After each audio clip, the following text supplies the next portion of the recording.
Karachi water and sewerage board نے ملک کے بڑے اجتماع گاہ جو کہ اورنگ ٹاؤن میں موجود ہے وہاں پر خدمت کے کاموں کو انجام دینا شروع کر دیا ہے۔ وزیر بلدیات و chairman water board Nasir Hussain Shah اور M D water board engineer Asadullah Khan نے واضح طور پہ جہاں ہدایتیں جاری کی تھیں وہیں chief engineer sewerage Aftab Chandio, S C west Owais Malik اور ایکسین اورنگ ٹاؤن کی ہدایت پر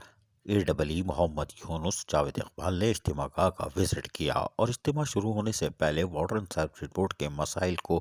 حل کر دیا۔ اس کے لیے واضح طور پر جہاں اجتماع گاہ آنے والوں کو تمام تر سہولیات کی فراہمی کو یقینی بنانے کی ہدایت کی گئی تھی، وہیں پر دیکھا جا سکتا ہے کہ Karachi water and sewerage board کے عملے نے دن رات کام کر کے لوگوں کو سہولیات فراہم کی تاکہ اجتماع گاہ آنے والوں کو کسی قسم کی مشکلات کا سامنا نہ کرنا پڑے۔